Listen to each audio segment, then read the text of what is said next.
नमस्कार, एनडीटीवी के राजस्थान चैनल में आपका स्वागत है। मैं हूं मनोजन भारती और आज चुनावी चर्चा में बात करेंगे राजस्थान से जुड़े हुए तमाम वैसी खबरों का जिससे कि चुनाव का नाता है, कहाँ क्या चल रहा है चुनाव को लेकर के, ये सारी चीज़ें बताएंगी। तो सबसे पहले श्री गंगानगर में बीजेपी नेता सतीश पूनिया के कार्यक्रम में भारी हंगामा हुआ। श्री गंगानगर के बीच बायला में ये कार्यक्रम हो रहा था। खबरों के मुताबिक पृथ्वीपाल संधू को टिकट मिलने के संदेह पर यह हंगामा हुआ। बीजेपी के कई कार्यकर्ता आपस में भिड़ गए। कार्यकर्ताओं का कहना था कि अगर पृथ्वीपाल सिंह को बीजेपी ने टिकट दिया तो ये विरोध और तेज होगा।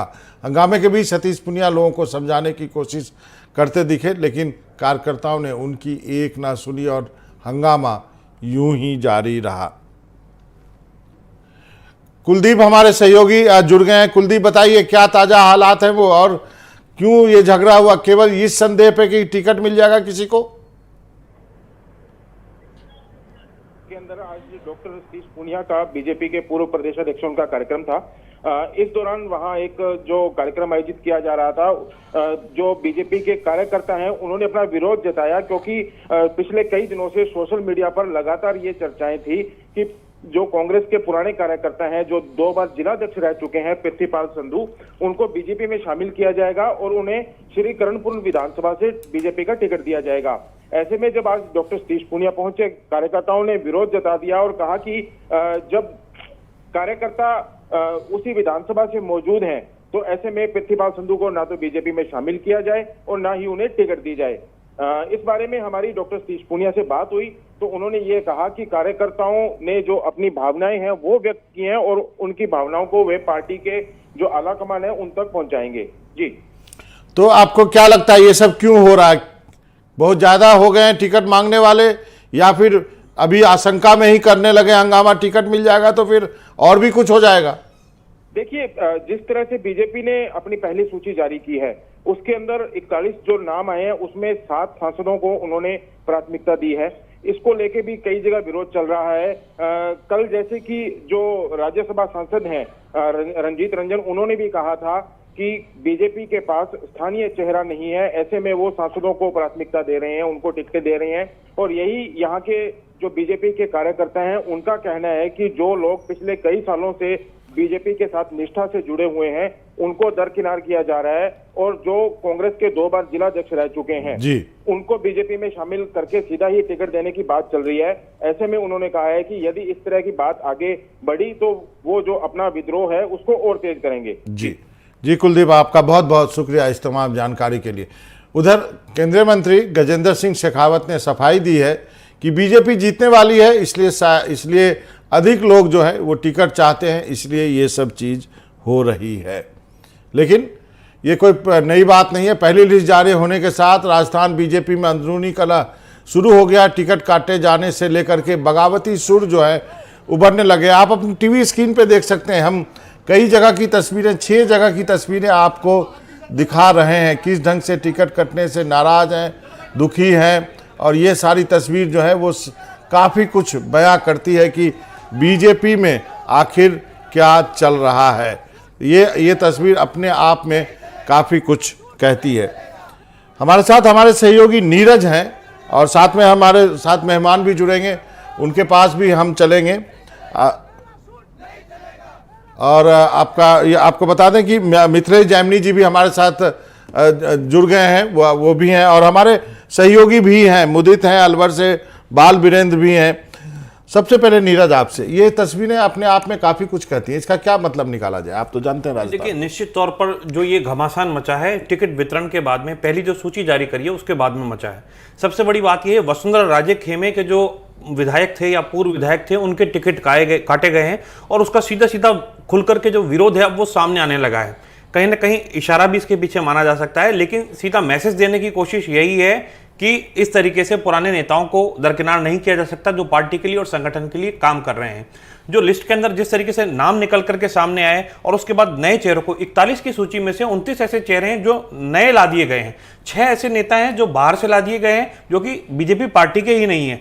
तो उनको ला करके जब पार्टी के अंदर लाया जाएगा तो वहां मौजूदा जो संगठन के कार्यकर्ता थे, जो जमीनी स्तर पर काम कर रहा था कार्यकर्ता, उसको एक बड़ा ये महसूस हुआ है कि उसका पत्ता साफ कर दिया गया है या पार्टी में बाहरी लोगों का प्रवेश हो रहा है और पार्टी संगठन के लिए कैडर बेस जो कार्यकर्ता थे उनका नुकसान हो रहा है, तो इसलिए पूरी पार्टी यहां पर विरोध में उभरती नजर आ रही है। मिथिलेश जी, आपसे जानना चाहूंगा, जैसा नीरज बता रहे हैं, लेकिन बीजेपी तो बहुत ही संस्कारी कैडर वाली पार्टी है, वहां पे तो ये सब चीज नहीं दिखनी चाहिए। ये तो 41 की नाम आए, 150 नाम तो अभी आने बाकी हैं। देखिए, जो BJP party with difference, party with discipline की बात करती थी, उस पार्टी को पहली बार इतना विरोध, जो कहा जाता था कि भाजपा का आला कमान जो फैसला कर लेगा उसका कार्यकर्ता सिर झुकाकर उस बात को मान लेगा, लेकिन जो नजारा देखने को मिल रहा है वो नजारा उसके कारण मिल रहा है कि वसुंधरा राजे खेमा पीछे से कुछ ऐसा कर रहा है। कोई माने या ना माने, हमारे यहाँ मारवाड़ी में कहा जाता है कि पहले गायों को चराने के लिए ग्वाल हुआ करता था, तो सारी गायों को वो चरा के लाता था और उसकी सब रक्षा करते थे।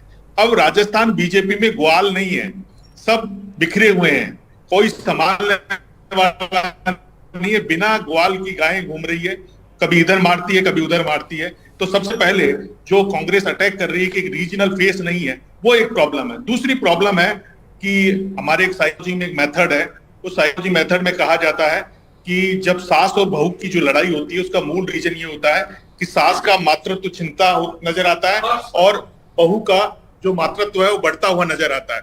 वैसा ही कुछ वसुंधरा राजे को दिखाई दे रहा है कि दिया कुमारी का जो ग्राफ है, डेमोग्राफ, वो तेजी से बढ़ रहा है और वसुंधरा राजे का उतर रहा है। और राजस्थान में कहा जाता है कि उगते सूरज को पानी दिया जाता है, ढलते को नहीं दिया जाता है। अब उस फ्रस्ट्रेशन लेवल बहुत हाई लेवल का हो चुका है और वसुंधरा राजे की जो नेचर है वो यह है कि वो भी आर पार जंग के मूड में है। और जिस तरीके से उन्होंने अपना जो सोशल मीडिया का जो ग्राफ है वो चेंज किया है, राजस्थान लिखा, और पूरी कांग्रेस को उम्मीद है कि वसुंधरा राजे हमारी बैतरनी पार करेगी। जिस तरीके से मिशन लोटस में हमारी नैया पार करी थी, जो मुख्यमंत्री अशोक गहलोत ने राजा खेड़ा में कहा था कि मेरी सरकार को वसुंधरा राजे और कैलाश मेघवाल ने बचाया है। अब अशोक गहलोत खेमे के तमाम कांग्रेसी कह रहे हैं कि मैडम का अपमान हो रहा है, भैरव सिंह जी के दामाद का अपमान हो रहा है। यानी वो एक मास्टर कार्ड खेलने के मूड में है कि वसुंधरा राजे फिर आएगी और फिर कांग्रेस को लेकर आएगी, क्योंकि कैलाश मेघवाल तो उनके लिए शहीद हो ही चुके हैं, सिर कटाई चुकी। अब वसुंधरा राजे कब अलग होती है, कांग्रेस उसके इंतजार में है। और तमाम वसुंधरा राजे समर्थक, राजपाल सिंह शेखावत जैसा पार्टी विद डिसिप्लिन की बात करने वाला व्यक्ति, उनके समर्थक अगर टायर जला रहे हैं तो मामला कुछ और है। जी सर, पहले वो चुनाव नहीं जीते, जी सर, जी चुनाव हार गए।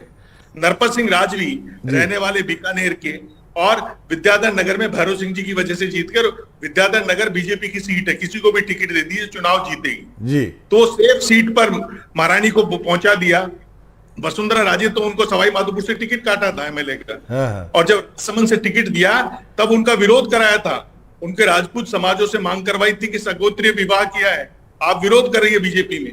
तो ये जो जहर था, जो जयमहल पैलेस पर कब्जा करते टाइम शिखर अग्रवाल थे जेडीसी जी, जब जो दिया कुमारी ने वसुंधरा राजे जी के सामने गुहार लगाई थी और उनकी होटल पर कब्जा करने की तैयारी कर ली थी, वो तो राजनाथ सिंह ने बचाया जब वो एमएलए थी। उस जलालत का वसुंधरा राजे जी को कहीं न कहीं उनको लगता है कि भाजपा जवाब दे रही है। जरूर इस पे आगे भी अभी एक मिनट के लिए रुकते हैं सर। तो क्या नीरज जो बात मिथिलेश जी कह रहे हैं, कई तरह की कहावत भी कही कि गायें जो हैं वो बिना ग्वाल के अब सड़कों पे आके फैल गई है। हालांकि वो जो जानवर जो है आम दिनों में हमारे जीवन में भी एक बहुत बड़ी समस्या है। क्या राजस्थान में बीजेपी की राजनीति कुछ ऐसी हो गई है? राजस्थान में वास्तव में हालात जो हैं वो चिंताजनक बनते नजर आ रहे हैं। एक तरफ तो पर्दे के पीछे बहुत सारी राजनीति चल रही है, दूसरा पर्दे के सामने पार्टी कैडर बेस्ड पार्टी, अनुशासन वाली पार्टी दिखाने की कोशिश अपने आप को करती है। लेकिन वसुंधरा राजे, जैसा कि अभी जैमिनी जी कह रहे थे कि कब छोड़ती हैं, तो लगता नहीं है वसुंधरा राजे इतना बड़ा स्टेप उठाएंगी, क्योंकि पहले पूर्व में जो नेता रहे हैं, घनश्याम तिवाड़ी की बात करें हम या किरोड़ी लाल मीणा की बात करें, ये सब बीजेपी को छोड़ करके देख चुके हैं। दूसरी पार्टी जैसे किरोड़ी लाल मीणा राजापाव में जा चुके थे, हनुमान बिन ये जो घनश्याम तिवाड़ी हैं, इन्होंने अपनी दीनदयाल वाहिनी पार्टी बनाई थी। बाद में इन सबको इधर उधर से होकर के वापस भाजपा में मूल पार्टी में आना पड़ा, क्योंकि इनका जो लंबे समय तक जो राजनीति करते रहे हैं वो भाजपा के हिसाब से करते रहे हैं, विचारधारा वैसी बन चुकी है और वास्तव में इनका समावेश भी वहीं पर हुआ और असंतुष्टों को मनाने की कोशिशें भी। देवी सिंह भाटी पिछले दिनों देखा हमने, कैलाश उन्होंने सीधे सीधे जो आरोप थे अर्जुन राम मेघवाल पर आरोप लगा दिए थे, केंद्रीय कानून मंत्री हैं, लेकिन बाद में पार्टी उनको साथ में लेकर के आई। तो इस तरह बीजेपी में संतुलन की कोशिश हो रही है। अभी बात करें, अरुण सिंह खुद मनाने के लिए पहुंच गए थे नरपत सिंह राजवी को, जब उन्होंने विरोध के स्वर बताया। उनकी बकायदा बयान है कि उन्होंने दिया कुमारी के लिए क्या कुछ नहीं कहा, उस खानदान के लिए क्या कुछ नहीं कहा, कि मुगलों के सामने घुटने टेक दिए थे। ये बात सही है कि अकबर के सेनापति मानसिंह थे, लेकिन जिस तरीके से बात की, बाद में उनका लिखित में बयान आना, सार्वजनिक रूप से एक मैसेज देने की कोशिश पार्टी डैमेज कंट्रोल कर रही। माना यह भी जा रहा है कि अब राजवी को कहीं से टिकट दिया जा सकता है, लोकसभा चुनाव लड़ाया जा सकता है या विधानसभा चुनाव में कोई दूसरी सीट दे दी जाए, राजसमंद सीट भी लोकसभा। आपका कहने का मतलब नीरज की डैमेज कंट्रोल भी पार्टी कर रही है। पार्टी डैमेज कंट्रोल पूरा कर रही है और कोशिश कर रही है इस पूरे मामले को साधने की, क्योंकि जो कमजोर सीटें थी या राज्य समर्थकों की जो सीटें थी, वहां पर बीजेपी ने ये दाव खेला है कि वहां फेस चेंज करें। और बीजेपी को पहले से पता था कि यहां डैमेज होगा, उस डैमेज कंट्रोल करने के लिए समय लिया, इसीलिए यहां जल्दी उम्मीदवार उतारे। मिथिलेश जैमिनी जी, आपके पास आना चाहूंगा। एक तो क्या आपको लगता है बीजेपी डैमेज कंट्रोल कर लेगी? दूसरा, अभी तक के चुनाव में हमने पहली बार देखा कि आप सांसद इतनी बड़ी संख्या में विधानसभा का चुनाव लड़ रहे हैं, ये भी एक नई प्रथा शुरू हुई है। क्या होगा इसका हल? और सबसे महत्वपूर्ण सवाल ये है कि क्या वसुंधरा राजे बीजेपी छोड़ सकती हैं?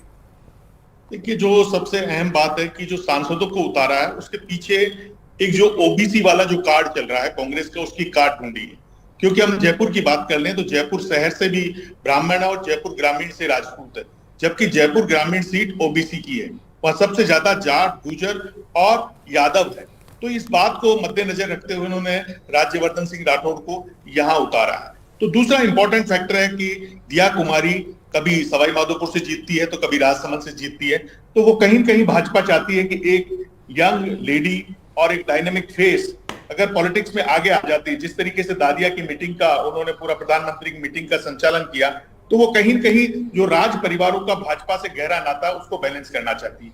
आप देखिए, बीजेपी ने जो कांग्रेस के सबसे यूथ आइकॉन लीडर है सचिन पायलट, उसको उसके घर में घेरने के लिए रमेश बिदुड़ी को प्रभारी लगा दिया और विजय बैसला को देवली उनियारिया से टिकट दिया कि गुर्जर कम्युनिटी जो टोंक जिले की चारों सीटों को कैसे भी इंप्रेस कर ले। तो ये एक बड़ा कार्ड खेला है। ठीक है, विरोध हो रहा है, लेकिन विरोध कार्यकर्ताओं के द्वारा कराया जा रहा है।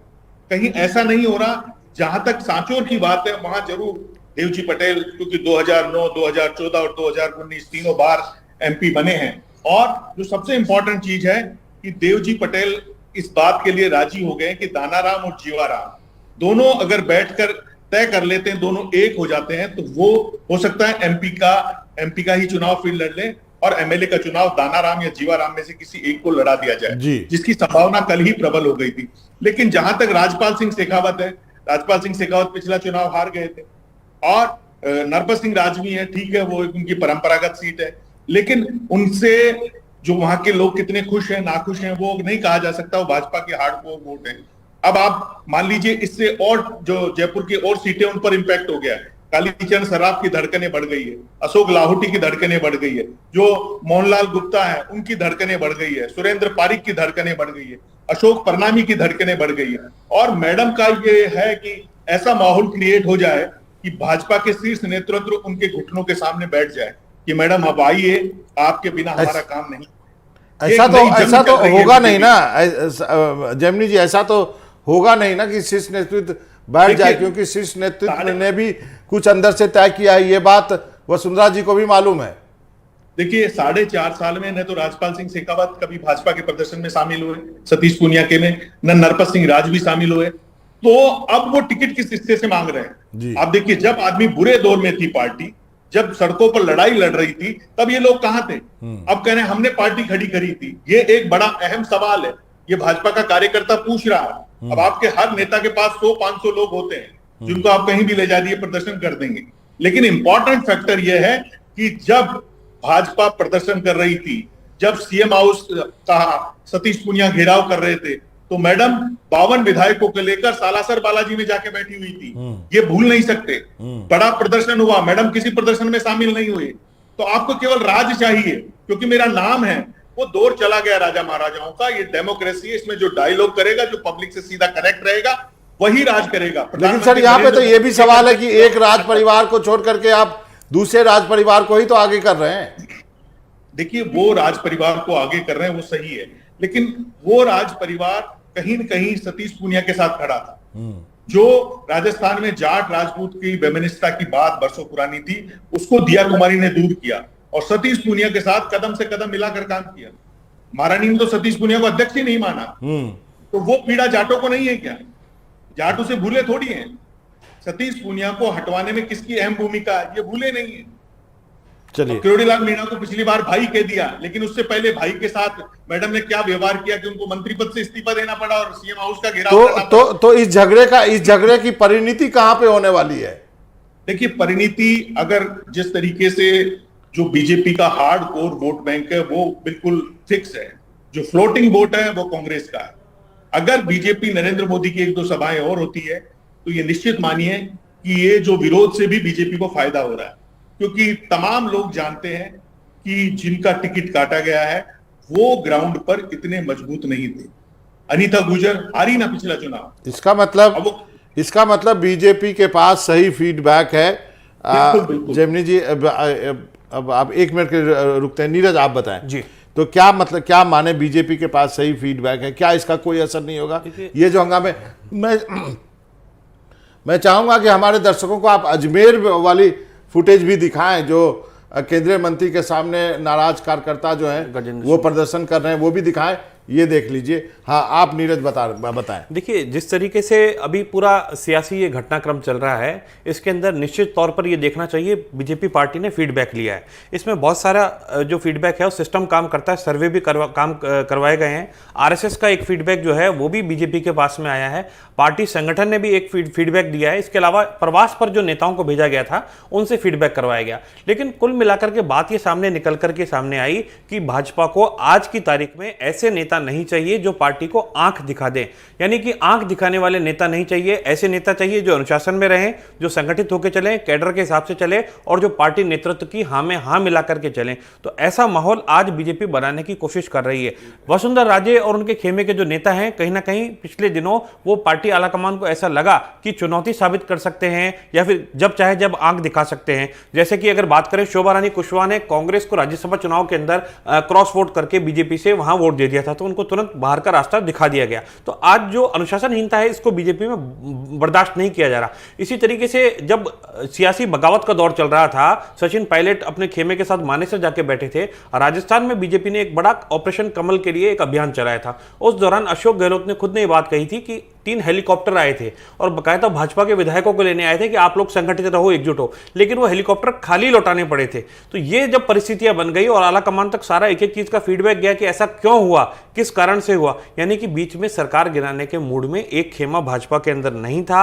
वो विधायक नहीं थे जो पुराने थे, जो लगातार वसुंधरा राजे के साथ जुड़े हुए थे, और इसी कारण पार्टी हाईकमान तक ये मैसेज गया कि हमारी बात को अब पार्टी के अंदर अनसुना किया जा रहा है, ऐसी परिस्थितियां बर्दाश्त नहीं की जाएंगी। तो सीधे तौर पर एक लंबा इसका घटनाक्रम रहा है, जिसके बाद में आज ये स्थिति आई है कि वसुंधरा राजे खेमे को धीरे धीरे पार्टी से अब बाहर का रास्ता दिखाने की कोशिश की जा रही है। एक अंतिम सवाल है सर, मिथिलेश जैमिनी सर, मेरा आपसे, तो क्या वसुंधरा राजे चुपचाप रहेंगी? उनके समर्थकों के टिकट आप काटते रहेंगे और वो चुपचाप बैठ के देखते रहेंगी? क्या होगा आगे? देखिए, मैडम ने अपने जितने भी समर्थक हैं उनको निर्दलीय लड़ने के लिए बोल दिया है। राजेंद्र बाबू ने बोल दिया है कि मैं झुंझुनू से लड़ूंगी। अनीता गुर्जर हवा कह चुकी है मैं चुनाव लड़ूंगी। राजपाल सिंह शेखावत ने तो ये तक कह दिया कि चाहे मुझे बोतल उठानी पड़े या झाड़ू चलानी पड़े, मैं तैयार हूं। तो ये जो एक प्रेशर पॉलिटिक्स चल रही है, कितना लड़ेंगे कितना नहीं लड़ेंगे ये समय बताएगा, क्योंकि चुनाव लड़ना इतना आसान होता नहीं है भाजपा के लिए। जो तमाम भाजपा से जो भी निकले, हनुमान बेनीवाल को छोड़ दीजिए कि वो अपनी पार्टी बनाकर 3 एमएलए और 1 एमपी है। बाकी राजस्थान में जिसने भी भाजपा से बगावत करके नया पार्टी बनाया वो विफल ही रहा और उसे वापस भाजपा में ही लौटना पड़ा है। तो ये कहने को तो बहुत आसान है, वहां भी विरोध करा रहे हैं विजय बैंसला का भी, लेकिन कुल मिलाकर वसुंधरा राजे खेमे ने काम नहीं किया। बिना मेहनत के आप नाम चाहते हैं और नाम बिना काम के होता नहीं है। ये एक इंपॉर्टेंट फैक्टर है। जब आप विपक्ष में हो तब ये वो दौर चला गया कि जब आपने दिल्ली में परेड करा दी थी विधायकों की, और आप विपक्ष की नेता बनी आई थी और आप प्रदेश अध्यक्ष बनी आई थी, वो एक दादागिरी का दौर खत्म हो गया। अब भाजपा एक नई तरीके की भाजपा है जिसमें अमित शाह, नरेंद्र मोदी जैसे लोग निर्णायक भूमिका में हैं और वो ये मैसेज किसी कीमत पर नहीं देना चाहते कि हम किसी के सामने झुक सकते हैं। सही कहा मिथिलेश जैमिनी जी, आपका बहुत बहुत शुक्रिया। नीरज, जाते जाते क्या विकल्प है वसुंधरा के पास? देखिए, वसुंधरा राजे की अगर विकल्प की बात करें, सीधे तौर पर उनकी कोशिश यही रहेगी पार्टी हाईकमान को विश्वास में लिया जाए कि मैं अगर साथ देती हूं तो मुझे कहीं ना कहीं इसका प्रतिफल मिलना चाहिए। दूसरा, लंबे समय से उनकी मुलाकातें भी हुई हैं, अमित शाह से भी हुई हैं, प्रधानमंत्री नरेंद्र मोदी से भी हुई है। ये कॉन्फिडेंस वसुंधरा राजे लगातार बनाने की कोशिश कर रही हैं। यदि आप मुझे साथ लेकर के चलते हैं तो 40-45 जो विधायक हैं जो मेरे खेमे में आते हैं, इनको मैं साथ लेकर के चल सकती हूँ। यदि ये खड़े हो गए विरोध में, बागी होकर खड़े हो गए और अगर उन्होंने 8-10 हजार वोट भी ले लिए, यानी कि वोट कटवा अगर ये उम्मीदवार के तौर पर साबित हो गए, तो सीधा फायदा कांग्रेस को मिल जाएगा और पार्टी राजस्थान से चुनाव हार जाएगी। फिर ये मैसेज जाएगा कि वसुंधरा के बिना राजस्थान में चुनाव नहीं जीता जा सकता। नीरज, आपका और मिथिलेश जैमिनी जी, आप दोनों का बहुत बहुत शुक्रिया। हम एक छोटा सा ब्रेक लेते हैं, के लिए रुकते हैं, लेकिन कहीं जाइएगा नहीं। एनडीटीवी राजस्थान पे खबरों का सिलसिला है। हम अपने दो सहयोगी के पास भी चलेंगे, अलवर भी चलेंगे, जयपुर भी चलेंगे और चर्चा जारी रखेंगे। वक्त है छोटे से ब्रेक का।